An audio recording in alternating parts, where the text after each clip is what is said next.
Hello students, welcome to chemistry chapter number 2 solutions. In last lecture we have studied different units of concentration. Now we are going further to the chapter. Our next question is explain what is solubility and explain the solubility of solid solute in liquid solvent. Explain the solubility of solid solute in liquid solvent. Okay, so here we go. First topic, define what is solubility.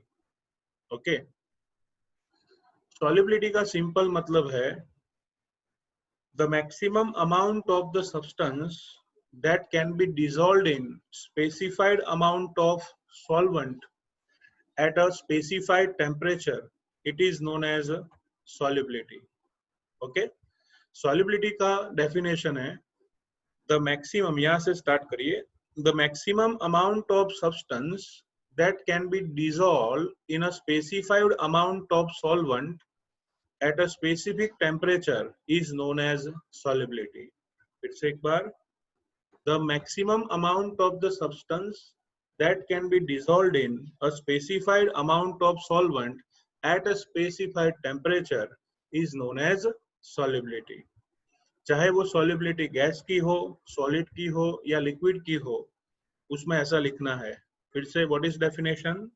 The maximum amount of substance that can be dissolved in a specified amount of solvent at specified temperature is known as solubility. Okay, here we will discuss about the solubility of solid in liquid solvent. So solubility of solid in liquid solvent, पहले उसको समझते हैं कि कैसे solubility find कर सकते हैं. चलो, solubility का concept समझने के लिए मेरे हिसाब से पहले आपको इतना लिखना होगा, बराबर?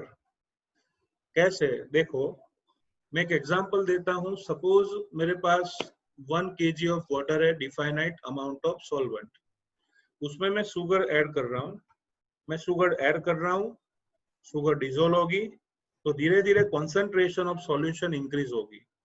तो किसी भी सब्सटेंस को डिसॉल्व करके कॉन्सेंट्रेशन इंक्रीज करना, उसे डिसोल्यूशन प्रोसेस कहते हैं. तो टॉपिक में पहले आप ऐसा लिखिए, when a solid is added to the solvent, some solute dissolves and its concentration increases in the solution. This process is known as dissolution. जब भी आप कोई सॉल्वेंट में सॉल्यूट ऐड करते हो तो कुछ अमाउंट उसका डिसॉल्व हो जाता है, जिससे कॉन्सेंट्रेशन धीरे धीरे इंक्रीज होगी और इस प्रोसेस को कहेंगे डिसोल्यूशन. चलो, उससे opposite, some solute particles in the solution collide with the solid solute particle and get separated out of the solution. It is known as crystallization. देखो, कहना ये क्या चाहते हैं, सपोज हमने शुगर डिसॉल्व कर दी है और कुछ शुगर पार्टिकल्स सॉल्यूशन में अनडिसॉल्व है, तो होगा क्या, डिसॉल्व शुगर के पार्टिकल्स जो है वो अनडिसॉल्व सॉलिड शुगर के पार्टिकल से कोलाइड होंगे और वहीं पे डिपॉजिट हो जाएंगे. तो जो सॉल्यूबल था वो सॉलिड बन गया, इसे बोलेंगे crystallization. It is known as crystallization. एक एग्जांपल देता हूं आपको, यू कैन इजीली अंडरस्टैंड. जैसे सी शोर पे हम जाते हैं तो वहां पे पता होगा आपको कि सी जो होता है ना, टोटली सॉल्टी वाटर होता है. तो जैसे ही वेव्स आएंगे, बराबर, जैसे ही वेव्स सीशोर पे आएंगे तो वो अपने साथ साथ सॉल्टी वाटर लाते हैं. तो पूरा का पूरा सॉल्टी वाटर वापिस नहीं जाता, उसमें से कुछ NaCl के पार्टिकल्स या अदर सॉल्ट के पार्टिकल वो सैंड पर डिपोजिट हो जाते हैं, और सैंड पर NaCl डिपोजिट होने की वजह से आपको सैंड थोड़ी व्हाइटिश लगेगी, मतलब वहां पे आपको सॉल्ट मिलेगा सीशोर पे. तो ये सेम एग्जांपल हुआ व्हाट इज क्रिस्टलाइजेशन। NaCl पहले डिसॉल्व था सी वाटर में, जब सीशोर पे आया तो सैंड से टकराया और वहीं पे डिपॉजिट हो गया सॉलिड फॉर्म में, तो उसे क्या कहेंगे, crystallization. So same way we can see here some solute particle in solution. Okay, solution के यहाँ some solute particle in solution collide with the solid solute particle and get separated out of solution. This process is known as crystallization. इस process को crystallisation कहते हैं। तो आप जैसे ही solution बनाना start करोगे तो दोनों प्रोसेस एक साथ चलती है। पहली प्रोसेस जिसको मैं बोलूंगा फॉरवर्ड रिएक्शन, वो फॉरवर्ड रिएक्शन को बोलेंगे डिसोल्यूशन। दूसरी ऑपोजिट रिएक्शन जिसको कहेंगे क्रिस्टलाइजेशन। तो बच्चों सेम टेम्परेचर और प्रेशर पे एक टाइम ऐसा आएगा जब दोनों साइड का रेट सेम हो जाएगा। A stage is reached when two process occur at the same rate. Under such condition, ऐसी कंडीशन में जो सॉलिड सॉल्यूट है, जितने मोलिक्यूल उसके डिसॉल्व होंगे उतने ही मोलिक्यूल डिसॉल्व शुगर में से क्रिस्टलाइज होंगे। So number of molecule converted from solid to liquid state is equal to number of molecule which is converted from liquid to solid state. तो उस टाइम पे आपको दोनों का रेट सेम मिलेगा। This state is known as dynamic equilibrium state. ये जो state है उसे कहेंगे बच्चों डायनेमिक इक्विलिब्रियम, और उसको हम 11th साइंस में याद होगा, उसको हम ऐसे शो करते थे। यहाँ पे थोड़ा प्रिंटिंग मिस्टेक है, बॉक्स की जगह रिवर्सिबल एरो लगा दो। तो उस डायनेमिक इक्विलिब्रियम स्टेट को कहेंगे solute plus solvent gives solution. Okay, solute plus solvent gives solution. अच्छा, इस कंडीशन में ऑलरेडी इक्विलिब्रियम एस्टैब्लिश हो चुका है। At this stage, the concentration of solute in solution will remain constant. यहाँ पे अगर टेम्परेचर प्रेशर सेम है तो सॉल्यूट की कॉन्सेंट्रेशन कांस्टेंट रह जाएगी। Okay, at the same temperature and pressure the concentration of solute remains constant. Okay, so this solution is known as saturated solution. ऐसे solution को सैचुरेटेड सॉल्यूशन कहते हैं। बराबर, एक बार इक्विलिब्रियम एस्टैब्लिश हो गया जहां पे फॉरवर्ड का रेट और रिवर्स का रेट दोनों सेम था। अगर इक्विलिब्रियम एस्टैब्लिश हो चुका है, अगर मैं उसमें ज्यादा अमाउंट ऑफ शुगर ऐड करूं या ज्यादा अमाउंट ऑफ सब्सटेंस ऐड करूं तो फिर भी डिसॉल्व होगा नहीं। तो ऐसे सॉल्यूशन को कहते हैं सैचुरेटेड सॉल्यूशन।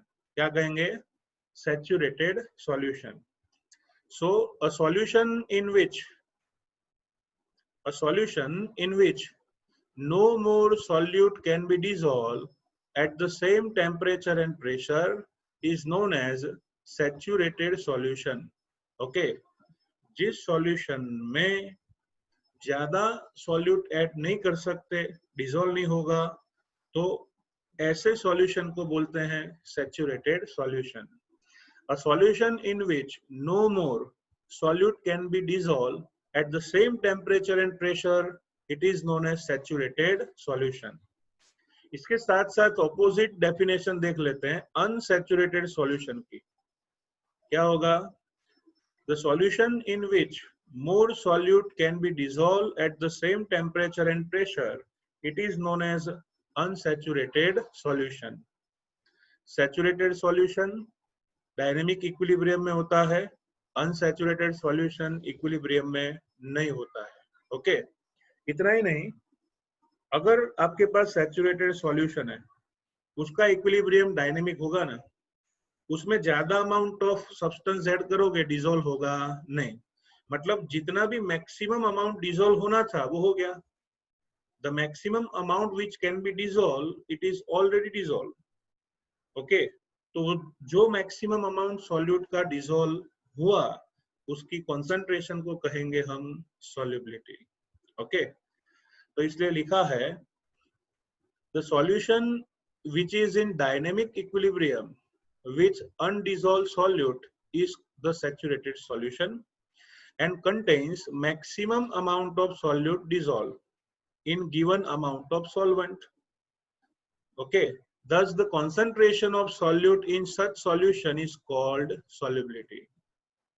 बराबर, जो मैक्सिमम अमाउंट पॉसिबल था वो डिसॉल्व हो चुका है, तो वैसे सॉल्यूशन को सैचुरेटेड सॉल्यूशन और उसमें सॉल्यूट की कॉन्सेंट्रेशन को कहेंगे सॉल्युबिलिटी. ओके, और जैसा solubility factor solid in liquid में होता है, मतलब जैसे इक्विलिब्रियम सॉलिड सॉल्यूट और लिक्विड सॉल्वेंट में होता है, वैसा ही इक्विलिब्रियम गैसियस सॉल्यूट और लिक्विड सॉल्वेंट में देखने को मिलेगा. तो जब सबसे पहले डेफिनेशन लिखना है, हमें टेक्स्ट बुक का ऑर्डर थोड़ा सा चेंज करेंगे. पहले क्या लिखेंगे? Definition. What is the definition? The maximum amount of solute which is dissolved in a specific amount of solvent at specific temperature is known as solubility. फिर what is dissolution, what is crystallization, what is dynamic equilibrium, what is saturated solution, what is unsaturated solution, and finally what is solubility, वो आपको explain करना है. तो 2 marks में पूछे explain solubility, तो इतना definition और explanation लिखना है. Now we are discussing about solid solute in liquid solvent. Okay, तो सेकंड स्टेप में आपको बाकी का लिखना है. यहां से आपको पूछा जाए which factors are affecting the solubility of solid solute in liquid solvent. Okay, which factors are affecting solid solute in liquid solvent. तो solid solute उसको लिक्विड सॉल्वेंट में डिसॉल्व करने के लिए कौन से फैक्टर रिस्पॉन्सिबल है? तो आप यहाँ पे ध्यान रखिए, 3 फैक्टर याद रखने हैं. कौन कौन से? तो कहेंगे हम एनटीपी. क्या कहेंगे? एनटीपी, जिसको बोला जाता है बच्चों normal temperature and pressure. Okay, the factors affecting in the solubility of solid solute in liquid solvent, उसको शॉर्ट में याद रखना है एनटीपी. क्या कहेंगे? एनटीपी, जिसका फुल फॉर्म है नेचर, टेम्परेचर एंड प्रेशर. तो सॉल्युबिलिटी 3 फैक्टर्स पर डिपेंडेबल है. First is nature of solute and solvent, second है टेम्परेचर एंड थर्ड है प्रेशर. तो हमारी बुक में है ना, नेचर को हाईलाइट नहीं किया है, लिखा है सब कुछ, लेकिन टाइटल नहीं दिया है. तो पहले आप टाइटल दे देना nature of solute and solvent. उसके एग्जाम्पल भी इतने इजी है कि आप ऐसे ही समझ जाओगे. First example, table salt NaCl और टेबल शुगर सुक्रोज. तो शुगर हो या सॉल्ट हो NaCl का, they are polar substances, so they can be easily dissolvable in water. They can be easily dissolvable in water. So polar solute can be easily dissolvable in polar solvent like water. तो NaCl और sucrose पानी में dissolve होंगे, लेकिन वो benzene में dissolve नहीं हो सकते. क्यों? Because benzene is non polar solvent. Okay, तो सॉल्ट और शुगर वाटर में डिसॉल्व होता है, लेकिन बेंजीन में नहीं होगा, क्योंकि बेंजीन नॉन पोलर है. उससे उल्टा, अगर मैं नेप्थेलिन और एंथ्रेसिन लूं, ओके, शायद आपको फॉर्मूला आना चाहिए, 11th साइंस का है मैटर. बेंजीन तो आप जानते हो क्या है. नेप्थेलिन का मतलब है 2 बेंजीन रिंग एक दूसरे से जुड़ी है. एंथ्रेसिन का मतलब है 3 बेंजीन रिंग एक दूसरे से जुड़ी है. तो naphthalene and anthracene both are also non polar solutes. तो नेप्थेलिन और anthracene they can be easily dissolvable in benzene. वो बेंजीन में डिसॉल्व हो सकते हैं, क्योंकि non polar dissolves non polar. लेकिन अगर मैं सॉल्ट NaCl या सुक्रोज शुगर उसको बेंजीन में डिसॉल्व करूं, तो वो डिसॉल्व होगा नहीं. ओके, फिर से एक बार, polar dissolves polar, non polar dissolves non polar. Salt और शुगर पोलर है, तो वो वाटर में डिसॉल्व होगी, बेंजीन में नहीं। नेप्थलीन एंथ्रेसिन नॉन पोलर है, तो वो बेंजीन में डिसॉल्व होगा, वाटर में नहीं। As you know that water has polar property. तो फाइनली उन्होंने एक ही सेंटेंस में लिखा है, we can say that like dissolves like. क्या कहेंगे? Like dissolves like. So this is called nature. ये जो मैंने समझाया फर्स्ट फैक्टर है वो है nature. Okay, now second factor of solubility, it is effect of temperature. It is effect of temperature. Temperature की इफेक्ट उसमें ऐसा है, जनरली ऐसा मानते हैं कि किसी भी सॉलिड को लिक्विड में डिसॉल्व करो तो ये प्रोसेस एंडोथर्मिक होती है जनरली। हाँ, मैं बोल रहा हूँ जनरली, ध्यान से देखना। Generally solid is dissolved in liquid, this process is endothermic process. लेकिन कभी कभार सॉलिड को लिक्विड में ऐड करना भी एक्सोथर्मिक प्रोसेस हो जाती है। मैं आपको दोनों के एग्जांपल दे रहा हूं जिससे आपको कोई कंफ्यूजन ना रहे। जैसे शुगर की बात करें, शुगर को अगर मैं वाटर में डिसॉल्व करूं तो जैसे ही टेम्परेचर बढ़ाओगे सॉल्युबिलिटी बढ़ेगी, क्योंकि शुगर को डिसॉल्व करना वो कैसी प्रॉपर्टी है? Endothermic process. बराबर, आपको थर्मोडायनेमिक्स में पढ़ाया होगा सर ने कि जनरली सॉलिड से गैस की साइड जा रहे हो तो प्रोसेस एंडोथर्मिक होती है, और गैस से सॉलिड की साइड आ रहे हो तो प्रोसेस एक्सोथर्मिक होगी। Solid to gas endothermic, gas to solid exothermic. Okay, तो सीधी बात है भाई, शुगर को पानी में जैसे ही डिसॉल्व करोगे तो एंडोथर्मिक प्रोसेस हुई। लेकिन याद रखो जनरली ऐसा होता है, लेकिन मैं आपको दो कंपाउंड दे रहा हूं, उनको डिसॉल्व करना वो एक्सोथर्मिक प्रोसेस है। जैसे अल्कली जानते होंगे आप, विच अल्कली? NaOH एंड KOH, ये दोनों को अल्कली बोलते हैं बाजार में। तो इंडस्ट्रियल लेवल पर अल्कलीज जो होती है NaOH KOH, उनको वाटर में डिसॉल्व करना दैट इज एक्सोथर्मिक प्रोसेस। कैसी प्रोसेस है वो? Exothermic process. क्यों? सॉलिड उनकी है ना, सॉलिड टिकड़ियां आती है, ऐसे उसको NaOH और KOH के जो पैलेट्स आते हैं ना, गुजराती में कहें तो टिकड़ी आवे दवा जेवी। तो NaOH KOH उसकी पैलेट्स को अगर आप पानी में ऐड करोगे ना तो आपका वेसल थोड़ा सा गर्म हो जाएगा। क्यों? Because it is exothermic reaction. उसका रीजन आपके सिलेबस में नहीं है, उसके लिए रिस्पॉन्सिबल है हाइड्रेशन एंथैल्पी जो बहुत ज्यादा होती है। वो सब जाने दो, भूल से भी एक्सपेरिमेंट मत करना मैं जो बोल रहा हूँ वो। एक काम आप सोचिए, सपोज आपने एक पैलेट एक पील ले ली NaOH KOH की, और वो दो उंगली के बीच में ऐसे रखोगे तो विद इन 3 मिनट आपको बहुत ज्यादा जलन होगी, और यहाँ पर थोड़ा रेडिश स्किन जो है वो रेडिश हो जाएगी। क्यों? क्योंकि हमने क्या किया, NaOH या KOH के पैलेट को हाथ में पकड़ा। हमारा हाथ बॉडी सेल से बना है, बॉडी सेल में सेल फ्लूइड होता है जिसका सॉल्वेंट वाटर है, तो वो NaOH हमारे सेल के वाटर में डिसॉल्व होगा। और अभी अभी बताया कि उसकी डिसोल्यूशन प्रोसेस कैसी है? एक्सोथर्मिक।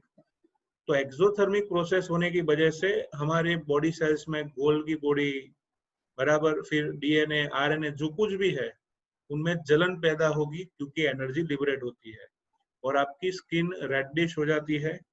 ये स्किन आपकी कैसी हो जाएगी? रेडिश। तो माइंड में क्लियर रखो, ये जनरली क्या होता है, सॉलिड को डिसॉल्व करना एंडो, लेकिन कुछ एक्सेप्शनल्स को ध्यान में रखें तो एक्सोथर्मिक भी पॉसिबल है। तो बच्चों, इफेक्ट ऑफ टेम्परेचर पढ़ने के लिए पहले तो आप ये फॉर्मूला लिख लो, ये solid solute plus liquid solvent reversibly gives solution. ये एक डायनेमिक इक्विलिब्रियम होता है, as you know it is dynamic equilibrium. और जब भी इक्विलिब्रियम हो तो आपको पता होना चाहिए, एक साइंटिस्ट आ जाता है जिसका नाम है ली शेटेलियर। ली शेटेलियर प्रिंसिपल इक्विलिब्रियम चैप्टर में आप पढ़े होंगे। whenever solid solute is dissolved in liquid solvent, solution is prepared. Okay, so this solution follows Le Chatelier principal.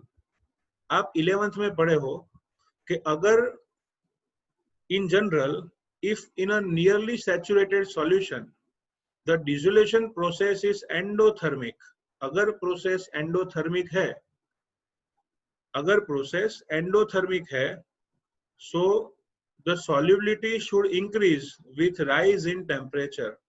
Temperature बढ़ाओगे तो solubility increase होगी. अगर डिसोल्यूशन प्रोसेस एंडोथर्मिक है, टेम्परेचर बढ़ाओगे solubility बढ़ेगी. Example sugar plus water. यहाँ पे और एक माइनर मिस्टेक है.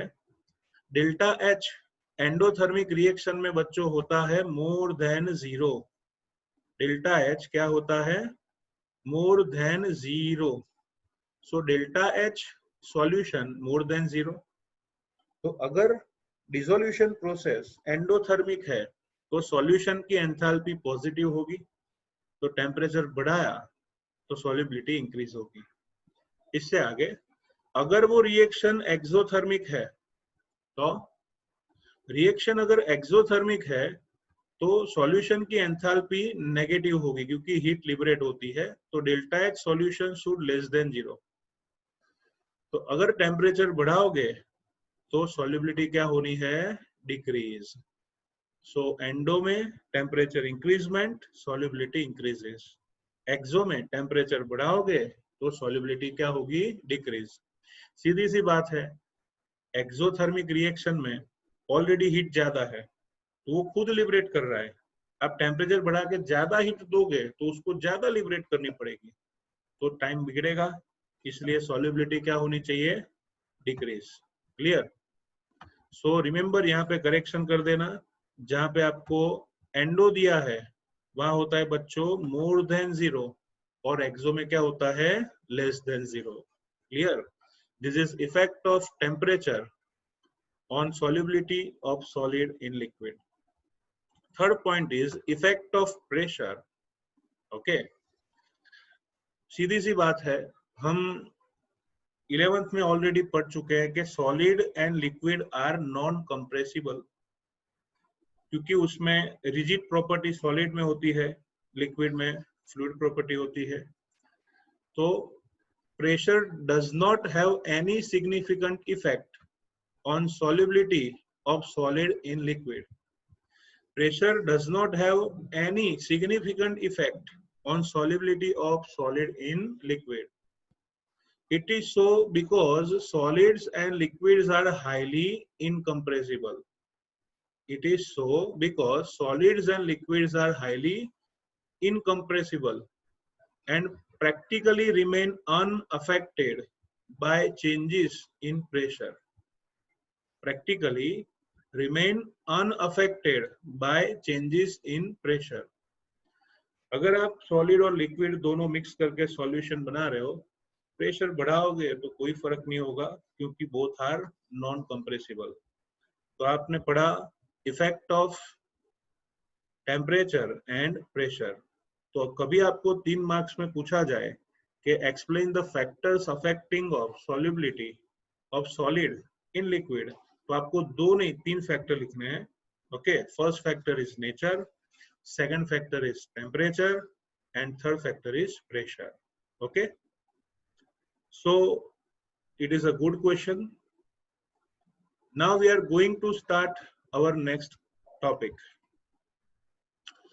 नेक्स्ट टॉपिक में लिखा है explain solubility of solution formed by gaseous solute and liquid solvent. Solubility of solution formed by gaseous solute and liquid solvent. सबसे पहले डिफाइन करेंगे what is solubility of gas. So लिखना है solubility of gas is the maximum amount of gaseous solute that can be dissolved in a specified amount of solvent at a specified temperature and pressure. अगर हम gaseous solute की बात करें तो उसमें pressure मायने रखता है और इसलिए लिखना है the maximum amount of gaseous solute that can be dissolved in a specified amount of solvent at a specified temperature and pressure is called solubility. फिर से एक बार, the maximum amount of gaseous solute that can be dissolved in a specified amount of solvent at specified temperature and pressure is known as solubility of gas in liquid. आगे हमने पढ़ा वैसे solubility of gaseous solute in liquid solvent depends on three factors. कौन कौन से factor आएंगे? Nature, temperature and pressure. Okay, so gas की solubility भी तीन फैक्टर पर डिपेंड है. कौन कौन से? Nature, temperature and pressure. मैंने बोला वैसे नेचर जितना अहम है, मतलब अहम है, उतना उसका डिस्क्रिप्शन नहीं देते ये लोग. तो सबसे पहले आपको यहाँ पे लिखना है first point, nature of gas and liquid. तो सॉल्युबिलिटी तीन फैक्टर पर डिपेंड है. पहला फैक्टर है नेचर. उसमें सिर्फ इतना लिखना है, dioxygen gas dissolves only to a small extent in water. It is dissolved oxygen. आपको पता है कि ऑक्सीजन को वाटर में से पास करो या फिर ऐसे ही ऑक्सीजन सी वाटर में देख लो तो वेरी लेस अमाउंट में ऑक्सीजन होता है. ओके, उस ऑक्सीजन को बोलते हैं हम DO, डिसॉल्व ऑक्सीजन. और उसी वजह से एक्वेटिक लाइफ सस्टेन हो सकती है. जितनी भी एक्वेटिक लाइफ है वो सभी डिसॉल्व ऑक्सीजन पर डिपेंड होती है. क्लियर? लेकिन अगर मैं हाइड्रोजन क्लोराइड गैस को वाटर में से पास करूं, if I M passing hydrogen chloride gas through water, so highly soluble. अगर पानी में से मैंने HCl पास किया तो शायद ही कोई मोलिक्यूल गैस बन के बाहर आएगा. Otherwise all the gas it is consume in the water and HCl solution is prepared. ऐसा क्यों? उसका रीजन है, ऑक्सीजन जो है ना वो नॉन पोलर गैस है. कैसा गैस है? Non polar. जैसे एग्जांपल दूं तो O2, इसमें पोलैरिटी है ही नहीं क्योंकि दोनों एटम सेम है, तो इलेक्ट्रोनेगेटिविटी सेम, तो इलेक्ट्रॉन पेयर सेंटर में होगा, तो हम कह सकते हैं नॉन पोलर. लेकिन अगर मैं HCl की बात करूं तो HCl में हाइड्रोजन से क्लोरीन की इलेक्ट्रोनेगेटिविटी ज्यादा है. तो यहाँ पे बच्चों क्लोरीन क्या बनेगा? पार्शियल नेगेटिवली चार्ज, और हाइड्रोजन बनेगा partial positively charge. So bond कैसा बनेगा? पोलर. तो इसी वजह से HCl को पानी में से पास करोगे तो क्लोरीन नेगेटिवली चार्ज है तो उसके साथ पानी का हाइड्रोजन अट्रैक्शन में रहेगा, क्योंकि हाइड्रोजन क्या होता है पानी में? Partial positive polar bond, halogen compound. Already know. Okay, I am confident you already know. तो HCl में क्लोरीन पार्शियल नेगेटिव है, पानी में हाइड्रोजन पार्शियल पॉजिटिव है, तो ये अट्रैक्शन फोर्स लगा. Dipole dipole type of attraction. Hydrogen partial positive charge है, उसके कांटेक्ट में अगर ऑक्सीजन आया पानी का जो था partial negative charge 2 delta minus, तो उसमें भी अट्रैक्शन होगा. तो water is a polar solvent. Water is a polar solvent. तो उसमें से पोलर गैस पास करोगे जैसे hydrogen chloride, ammonia, carbon dioxide, sulphur dioxide, तो ऐसे गैसेस पास करने की वजह से वो ज्यादा डिसॉल्व होंगे. बराबर. तो यहाँ पे भी नेचर मैटर करता है. तो फर्स्ट फैक्टर क्या है बच्चों? Nature. Okay, polar dissolves polar and non polar dissolves non polar. इसलिए लिखा है कि solubility of gases in liquid is greatly affected by pressure and temperature. तो नेचर में तो वही लिखना है. अब आगे बढ़ेंगे, टेम्परेचर एंड प्रेशर. बात करते हैं सेकंड फैक्टर की, इफेक्ट ऑफ प्रेशर. तो उसको समझने के लिए हम एक एग्जांपल ले रहे हैं. कैसा एग्जांपल?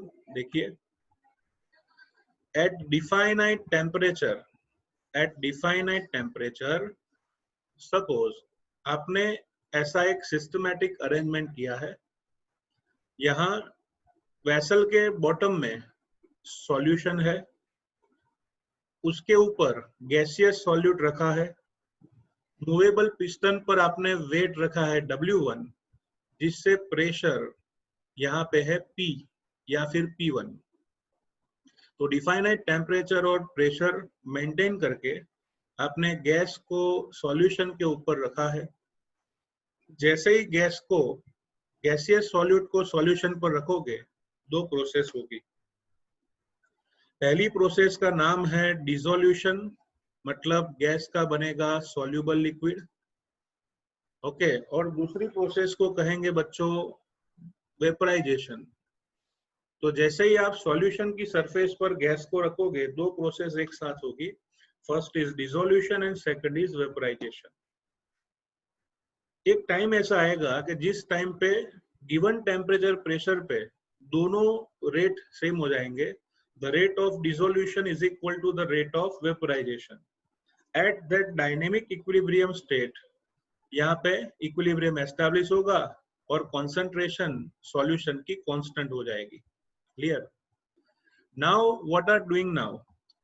अब उसी टेम्परेचर पर आप क्या करोगे? पिस्टन पर वजन बढ़ा रहे हो, W1 तो था ही, you are adding W2 and W3, W2 and W3।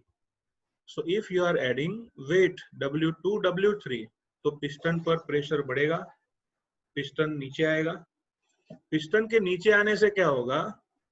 Size of gas decrease होगी, मतलब गैस को वॉल्यूम कम मिलेगा।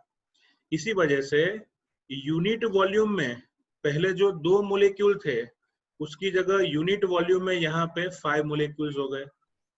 So the number of molecule present in unit volume increases.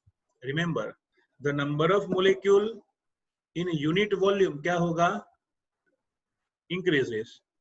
तो इसकी वजह से क्या होना है? देखो, जैसे कोई खुला रोड पड़ा है, तो उस खुले रोड पे आप व्हीकल फुल स्पीड में भगाओ, 80 स्पीड पर, 100 पर, 120 पर, तो कोई प्रॉब्लम नहीं है, कुछ होगा नहीं।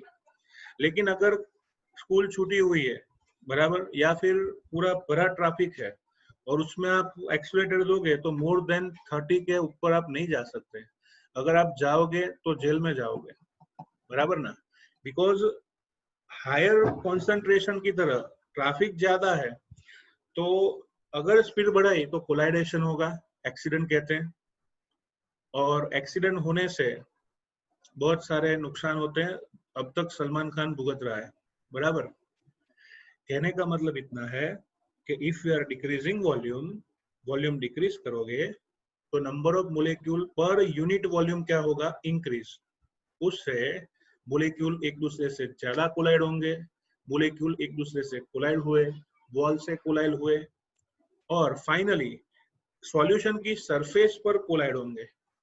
तो सॉल्यूशन की सरफेस पर वो कोलाइड होंगे, उसी वजह से उनकी सॉल्युबिलिटी क्या होगी? इंक्रीज। सॉल्युबिलिटी क्या होगी? इंक्रीज। और आप देख सकते हो इसी वजह से यहाँ पहले 5 मोलेक्यूल्स थे, अब यहाँ पे 4 + 3 7 हो गए ना। तो हमने प्रूव कर दिया at definite temperature if pressure increases, so solubility also increases. अगर टेम्परेचर बढ़ाया, सॉरी कांस्टेंट टेम्परेचर लिया, प्रेशर बढ़ाने से सॉल्युबिलिटी क्या होती है बच्चों? इंक्रीज होती है। सो this is called effect of pressure. Okay, आप यहाँ देख लेना, मैंने वही बोला है, बराबर। कुछ भी कहूंगा सच के सिवा कुछ नहीं कहूंगा। जो मैंने समझाया वो सब यहाँ पे एक्सप्रेस किया हुआ है। नाउ थर्ड फैक्टर, ये बुक वाले लिखते हैं सेकंड फैक्टर, लेकिन you are the student of Pratik Pujara, so you should write here third factor, effect of temperature. Clear? Effect of temperature उसमें ऐसा है, आप इतना जानते होंगे कि अगर मैं सॉलिड सब्सटेंस में से, लिक्विड में से गैस में जाऊं, तो रिएक्शन कैसी होगी? एंडोथर्मिक। लेकिन उल्टा आता हूं, गैस में से अगर मैं सॉलिड में जाऊं, if I am going from gas to solid, ये अमेजोन का सिंबल नहीं है बेटा, ये गैस में से अगर मैं सॉलिड में जाऊं, तो रिएक्शन कैसी होनी है? एक्सोथर्मिक। कैसी होनी है? एक्सोथर्मिक। क्लियर? तो सॉलिड से गैस, एंडोथर्मिक गैस से सॉलिड, एक्सोथर्मिक। अब आप ही बताओ कि सॉलिड उस साइड नहीं जाना है, गैसियस सॉल्यूट को लिक्विड में डिसोल्व करना है, गैसियस को लिक्विड में डिसोल्व करना है, तो एक्सो हुआ ना। मतलब किसी भी गैस को डिसोल्व करना कैसी प्रोसेस हुई, एक्सोथर्मिक प्रोसेस। कैसी हुई, एक्सोथर्मिक प्रोसेस। तो यहाँ पे मैं वापस लिख रहा हूँ, देखो तो ये हुआ गैस, जो सॉल्यूट है उसमें अगर मैं ऐड करूं लिक्विड सॉल्वेंट, तो दोनों में से क्या बनेगा, सॉल्यूशन। ये डायनेमिक इक्विलिब्रियम है तो ऐसे शो करेंगे। तो यहाँ बनेगा बच्चों सॉल्यूशन, ये सॉलिड नहीं है, ये सॉल्यूशन है। तो ये रिएक्शन एक्सोथर्मिक है तो एनर्जी क्या होगी, लिबरेट। एनर्जी क्या होगी बच्चों, liberate. So generally this process is exothermic process. कैसी प्रोसेस है, एक्सोथर्मिक। तो ली शेटेलर प्रिंसिपल के हिसाब से एक्सोथर्मिक रिएक्शन में टेम्परेचर बढ़ाओगे सॉल्युबिलिटी कम होगी, टेम्परेचर बढ़ाओगे सॉल्युबिलिटी कम होगी। तो यहाँ पे आपको इफेक्ट ऑफ टेम्परेचर में ये फॉर्मूला नहीं दिया है बुक में, आप लिखोगे तो सर 100% पूरे मार्क्स रखेंगे आपको। तो क्या लिखना है, गैस को लिक्विड में डिसोल्व करना, solution banana, that is exothermic reaction. Okay, if we increase temperature according to Lee-Shedeler principle, solubility decreases. तो टेम्परेचर बढ़ाओगे सॉल्युबिलिटी डिक्रीज होगी, टेम्परेचर घटाओगे सॉल्युबिलिटी इंक्रीज होगी। इसलिए तो हम थम्स अप, कोका कोला को कोल्ड ड्रिंक्स बोलते हैं। क्यों उसे कोल्ड ड्रिंक्स क्यों बोलते हैं, क्योंकि उसको कोल्ड रखते हैं तो सॉल्युबिलिटी क्या होगी, इंक्रीज। आप कोई लाइव सोडा शॉप पे जाओगे तो वो ठंडे पानी में से गैस पास करेगा। ओके, क्यों, उबाला हुआ पानी नहीं चाहिए, लेकिन उबाला हुआ पानी होगा उसमें गैस डिसॉल्व होगा नहीं। इसलिए याद रखो, टेम्परेचर डिक्रीज करोगे सॉल्युबिलिटी बढ़ेगी, टेम्परेचर इंक्रीज करोगे सॉल्युबिलिटी कम होगी। Clear? So this is called effect of temperature and effect of pressure. So we have studied solubility of gaseous solute in liquid solvent. Solubility of gaseous solute in liquid solvent by three factors. First is nature, second is temperature, and third is pressure. आपको ये diagram दौड़ते समय ध्यान ये रखना है, wait पहले में ज्यादा चाहिए, हाइट ज्यादा, सॉरी वेट पहले में कम, हाइट ज्यादा, दूसरे में वेट ज्यादा, हाइट कम। मोलेक्यूल दिखने चाहिए, यहाँ कम होना चाहिए, यहाँ ज्यादा। यहाँ मोलेक्यूल ऊपर जितने हैं उतने ही लगभग यहाँ रखो। So take care when we are drawing the diagram of the theory. Okay guys,